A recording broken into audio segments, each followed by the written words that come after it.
Hello everyone, welcome to you. आज हम बात करेंगे मेडिकल सर्जिकल के बारे में।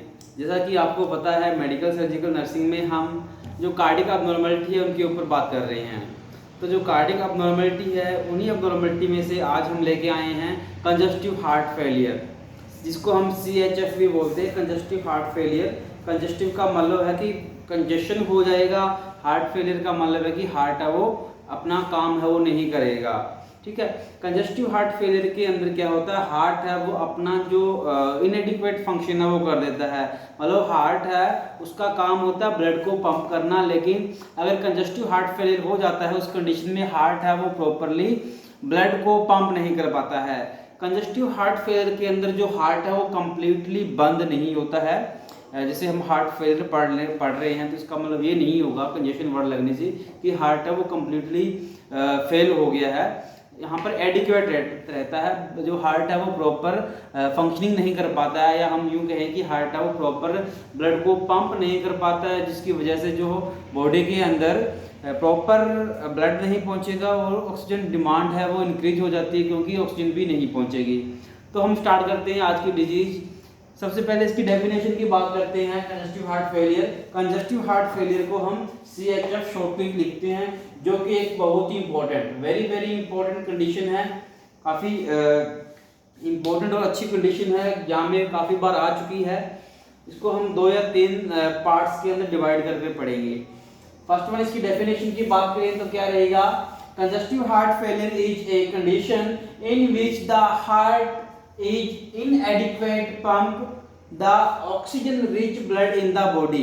मतलब जो कंजस्टिव हार्ट फेलियर है वो क्या है, एक ऐसी कंडीशन है जिसके अंदर हार्ट है वो इनएडिक्वेट पंप, मतलब हार्ट है वो एडिक्वेट पंप नहीं कर पाता है, हार्ट है वो प्रॉपरली पंप नहीं कर पाता है ऑक्सीजनेटेड ब्लड को, मतलब ऑक्सीजन रिच ब्लड को बॉडी के अंदर। जब हार्ट है वो बॉडी के अंदर प्रॉपरली ब्लड को पंप नहीं कर पाएगा, मतलब इनएडिक्वेट करेगा, एडिक्वेट अमाउंट में जो नॉर्मल कार्डिक आउटपुट होती है वो अगर रिड्यूस हो जाए तो उस कंडीशन को हम बोलेंगे इनएडिक्वेट पंपिंग ऑफ द हार्ट। तो उस कंडीशन के अंदर जो कंडीशन अक्कर होगी उसको हम बोलेंगे कंजस्टिव हार्ट फेलियर। अगर दूसरी डेफिनेशन की बात करें, अगर सेकंड डेफिनेशन की बात करें तो वो रहेगी, it is a condition in which the heart is unable to pump enough blood to meet metabolic need even the body at rest condition, metabolic need of the body. ठीक है, क्या होता है कि ये कंडीशन है जिसके अंदर हार्ट है वो अनेबल होता है, मतलब अनेबल होता है कि किस चीज में, पंप करने में, मतलब प्रॉपरली वो पंप नहीं कर पाता इनफ ब्लड, पूरे ब्लड को पंप नहीं कर पाता है बॉडी के अंदर, जिससे क्या होता है जो बॉडी की जो बेसिक मेटाबॉलिक रेट जो होती है, जो मेटाबॉलिक जो नीड होती है बॉडी की, वो उसको नहीं मिल पाती, जिसकी वजह से जो कंडीशन अकर होगी उसको हम कंजस्टिव हार्ट फेलियर बोलेंगे। मतलब हार्ट का जो हार्ट है वो उसका जो वेंट्रिकल है वो प्रॉपरली, जैसे ये हम बात करें हार्ट की, तो जो लेफ्ट वेंट्रिकल जो होता है वो बॉडी में ब्लड को पंप करता है। जब इसका प्रॉपरली कॉन्ट्रैक्शन नहीं हो पाएगा तो ये क्या है, प्रॉपरली ब्लड को इनफ अमाउंट में ब्लड को बॉडी में नहीं भेज पाएगा, जिससे क्या है बॉडी की जो ऑक्सीजन नीड है, बॉडी की जो मेटाबॉलिक जो नीड है वो पूरी नहीं हो पाएगी। उस कंडीशन में जो प्रॉब्लम अकर होगी, कंडीशन अकर होगी, उसको हम बोलेंगे कंजस्टिव हार्ट फेलियर। तो ये हमने बात की इसकी डेफिनेशन की। नेक्स्ट हम बात करेंगे इसके कॉजेज की, कि इसके कॉज क्या रहेंगे। तो इसके जो कॉज है उसको हम 3 पार्ट्स में पढ़ेंगे। फर्स्ट वन है abnormal loading condition. Abnormal loading condition, abnormal loading condition का मतलब है कि अगर जो हार्ट के अंदर जो ब्लड आ रहा है उसकी जो लोडिंग है वो अबनॉर्मल हो जाए, जैसे कंप्लीट फील ना हो, जैसे हार्ट का जो वेंट्रिकल है वो कंप्लीट फील ना हो, हार्ट का जो वेंट्रिकल है वो बहुत ज़्यादा फील हो जाए, ओवरलोडिंग हो जाए या प्री लोडिंग हो जाए हम कह सकते हैं। तो उस कंडीशन में जो कंडीशन अकर होगी वो कंजस्टिव हार्ट फेलियर होगा। नेक्स्ट वन है abnormal cardiac muscle. Abnormal cardiac muscle का मतलब होगा कि जब कार्डियक मसल्स की वजह से जैसे हमने मसल्स की बात की थी, तो उन मसल्स की वजह से अगर जो हार्ट है वो प्रॉपर पंप नहीं कर पाता है तो उस कंडीशन में भी कंजस्टिव हार्ट फेलियर हो सकता है। अदर कोजेज के अंदर भी कुछ कोजेज होंगे जो हम बात करेंगे वन बाय वन। तो सबसे पहले हम बात करते हैं कि अबनॉर्मल लोडिंग कंडीशन के अंदर क्या क्या कोजेज आएंगे जो कि कंजस्टिव हार्ट फेलियर कोज कर सकते हैं। तो ओके, नेक्स्ट हम बात करेंगे इसके जो कोजेज की। जैसे कि मैंने पीछे बताया कि इसके जो कोजेज है उसको हम 3 फैक्टर में पढ़ेंगे। फर्स्ट वन है कोजेज के अंदर abnormal loading condition, second one है abnormal cardiac muscles and third one है अदर कोजेज। ठीक है, फर्स्ट हम बात करेंगे अबनॉर्मल लोडिंग कंडीशन की कि अगर कंडीशन लोडिंग की कंडीशन है वो अबनॉर्मल हो जाए। लोडिंग की कंडीशन जैसे प्री लोडिंग और आफ्टर लोडिंग जो हार्ट की है उसके अंदर अबनॉर्मलिटी आ जाए। जैसे फर्स्ट वन हम बात करें, जो फर्स्ट अबनॉर्मलिटी हो सकती है लोडिंग के अंदर वो क्या होगी, वाल्वुलर रिगर्जिटेशन। वाल्वुलर रिगर्जिटेशन का मतलब होगा कि जैसे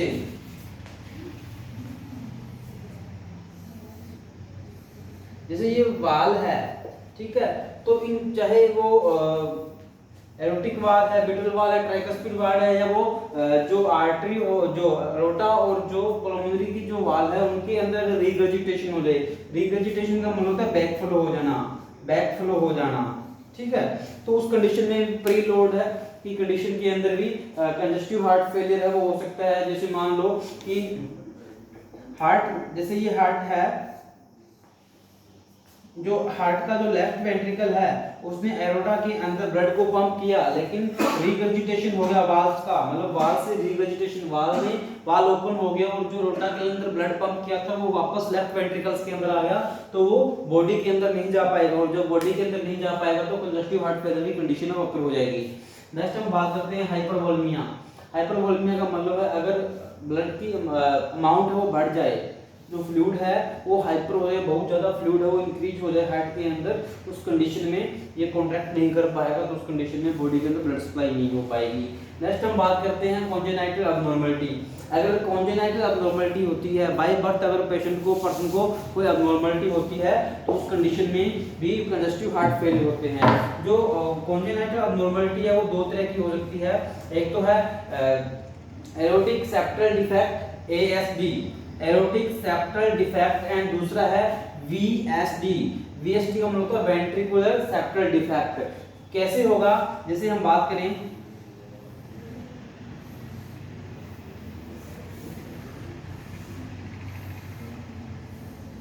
अगर हम बात करें first one aortic septal defect, तो सेप्टल का मतलब क्या होगा, ये जो दोनों एरोटा के बीच में सेपरेशन लाइन है उसको हम बोलेंगे सेप्टिक, एरोटिक सेप्टम।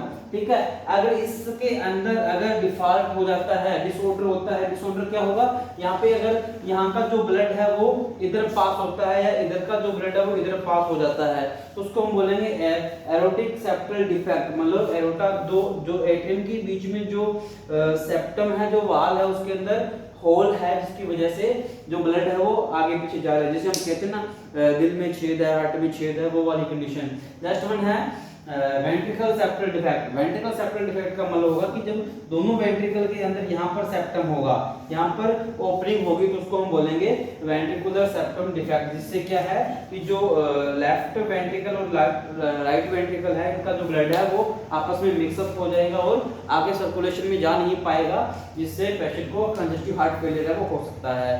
तो ये इंपॉर्टेंट कंडीशन है। नेक्स्ट वन है aortic valve stenosis. Aortic valve stenosis का मतलब है कि अगर एरोटिक वाल्व के अंदर स्टेनोसिस हो जाए, जैसे मान लो कि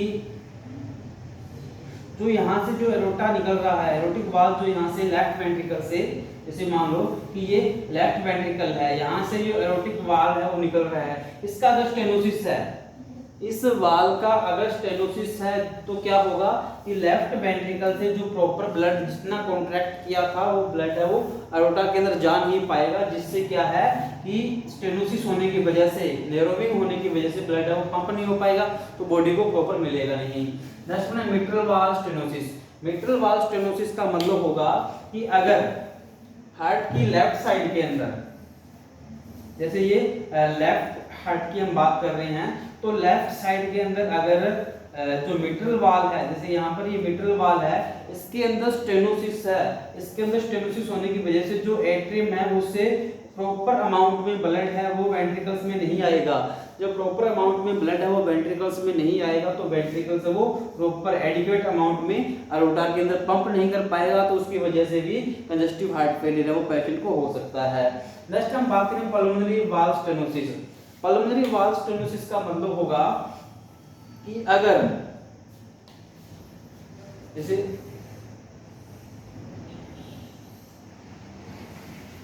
पल्मोनरी वाल्व, जैसे यहाँ से पल्मोनरी आर्टरी निकल रही है और यहाँ पर पल्मोनरी वेन है वो एंटर हो रही है। अगर पल्मोनरी की जो वेन या आर्टरी के अंदर वाल्व के अंदर स्टेनोसिस है तो क्या है कि यहाँ से प्रॉपर है वो जो ब्लड है वो लंग्स में प्यूरिफाई होने के लिए जा नहीं पाएगा, और जा नहीं पाएगा तो प्रॉपरली लेफ्ट एट्रियम में भी नहीं आ पाएगा। और अगर यहाँ से वो प्रॉपर चला जाता है और यहाँ पर अगर स्टेनोसिस है तो क्या होगा, यहाँ पर स्टेनोसिस मतलब नैरोविंग होने की वजह से जो प्रॉपर अमाउंट है वो ब्लड की वो लेफ्ट एट्रियम में नहीं आ पाएगी, लेफ्ट एट्रियम में नहीं आएगी तो वो लेफ्ट वेंट्रिकल में नहीं जाएगी, और लेफ्ट वेंट्रिकल में नहीं जाएगी तो यहाँ से वो अरोटा के अंदर और अरोटा से बॉडी के अंदर नहीं जा पाएगी, मतलब इनएडिक्वेट अमाउंट हो जाएगी ब्लड की, तो उसको हम कंजस्टिव हार्ट फेलियर बोलेंगे। नेक्स्ट वन अगर हम बात करें सिस्टेमिक हाइपरटेंशन, अगर पेशेंट को हाइपरटेंशन की कंडीशन क्रिएट है, सिस्टेमिक उसको हाइपरटेंशन है, अगर ब्लड का प्रेशर इंक्रीज हुआ है उस कंडीशन में भी पेशेंट को कंजस्टिव हार्ट फेलियर की कंडीशन है वो हो सकती है।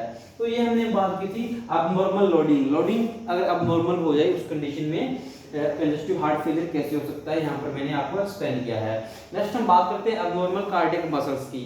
अबनॉर्मल कार्डियक मसल्स के अंदर हम बात करें जैसे कि मसल्स की अबनॉर्मलिटी हो रही है, जो कार्डियक मसल्स है उनके अंदर अबनॉर्मलिटी हो रही है, लाइक कॉन्ट्रैक्शन और रिलैक्सेशन से रिलेटेड या रिलैक्सेशन से रिलेटेड जो अबनॉर्मलिटी है वो क्रिएट हो रही है। तो हम सबसे पहले बात करें मायोकार्डियल इंफार्क्ट। एमआई जो पीछे हमने स्टडी कर लिया है, बहुत इंपॉर्टेंट कंडीशन थी। तो अगर मायोकार्डियल इंफार्क्ट होता है, मायोकार्डियम का मतलब होता है हार्ट की जो मिडल लेयर है, कार्डियक की जो मिडल लेयर है उसके अंदर अगर इंफाक्शन हो गया, वहाँ पे ब्लड सप्लाई नहीं हो रही तो वो फंक्शन नहीं करेगी। और जो हार्ट की जो मिडल लेयर होती है, मायोकार्डियल लेयर जो होती है वो हार्ट के कॉन्ट्रैक्शन और रिलैक्सेशन के लिए रिस्पॉन्सिबल होती है। तो अगर इसके अंदर इंफाक्शन की कंडीशन क्रिएट हो जाती है तो ये फंक्शन नहीं कर पाएगी, और जब ये फंक्शन नहीं कर पाएगी तो हार्ट की जो कॉन्ट्रैक्शन और रिलैक्सेशन है वो नहीं हो पाएगा, तो हार्ट है वो प्रॉपर ब्लड को पंप नहीं कर पाएगा बॉडी के अंदर। नेक्स्ट वन है कार्डियक मायोपैथी।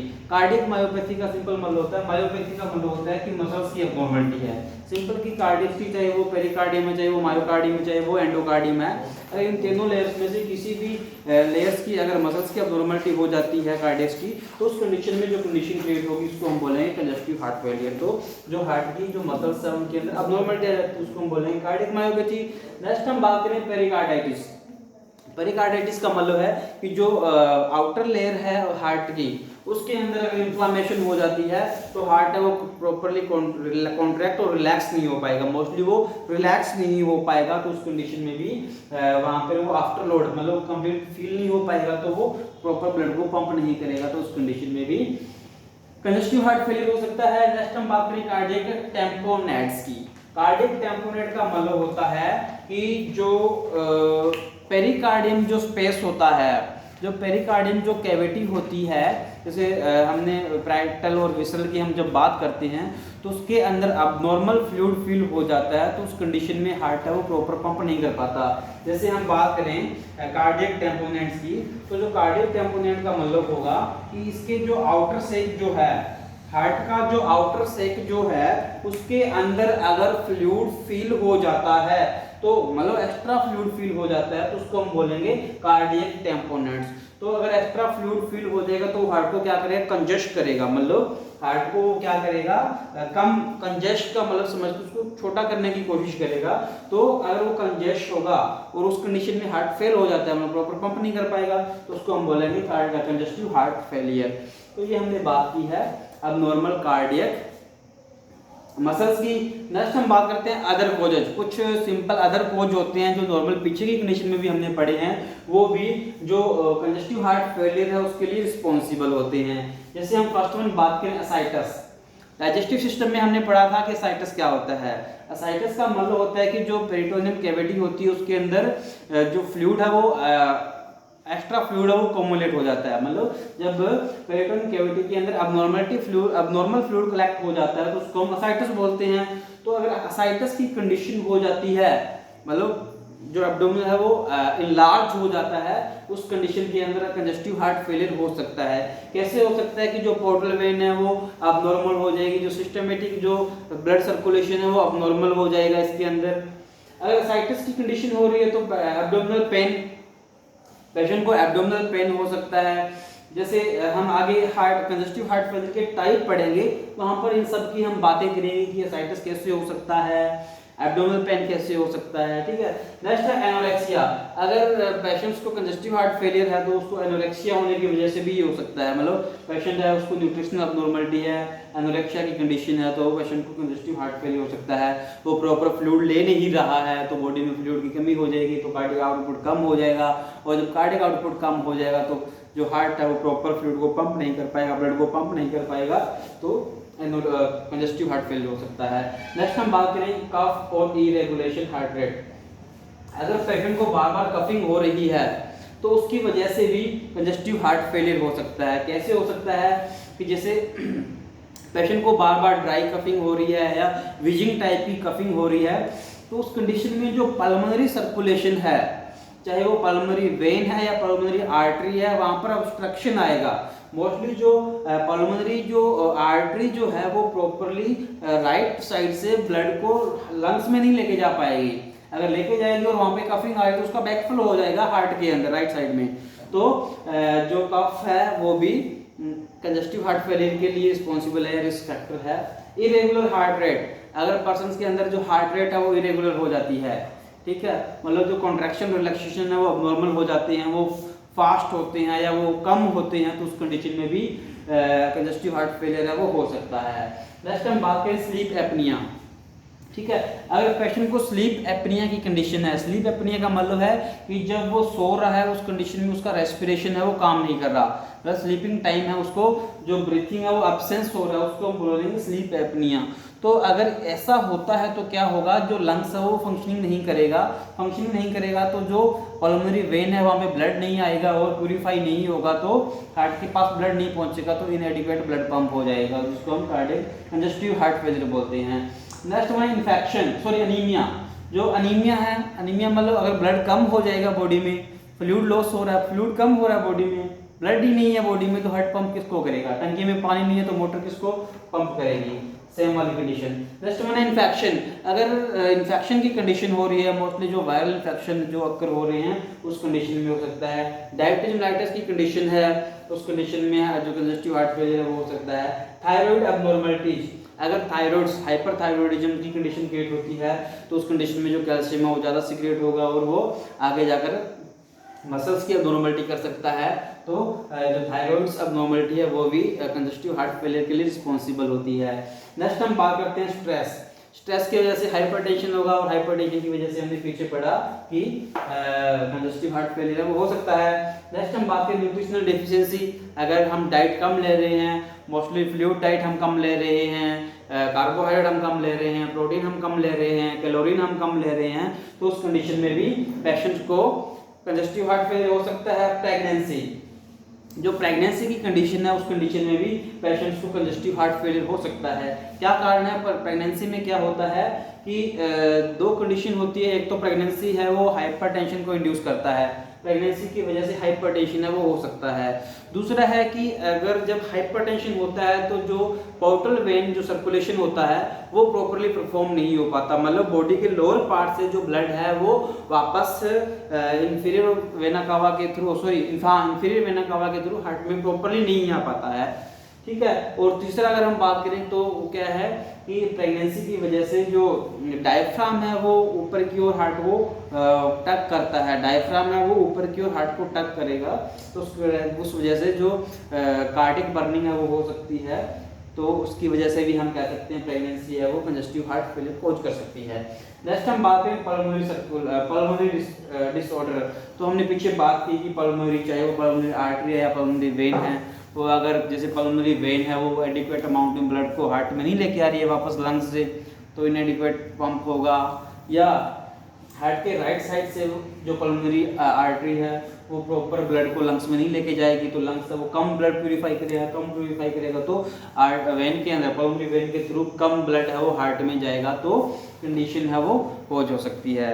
अब हम इसके बाद नेक्स्ट हम बात करेंगे इसके टाइप की कि कौन कौन से टाइप है। तो नेक्स्ट हम बात कर रहे हैं इसके टाइप। ओके, नेक्स्ट हम बात कर रहे हैं इसके टाइप की। तो जो इसके टाइप है फर्दर उनका आगे डिवाइजेशन है तो क्लास बड़ी हो जाएगी, तो जो इसके जो टाइप्स है वो हम नेक्स्ट क्लास, जो इस कंजस्टिव हार्ट फेलियर का जो नेक्स्ट पार्ट होगा, नेक्स्ट क्लास होगी, उसके अंदर हम डिस्कस करेंगे। बड़ा ही इंपॉर्टेंट टॉपिक है, तो सीरियसली आप इसको स्टडी करें। Thank you.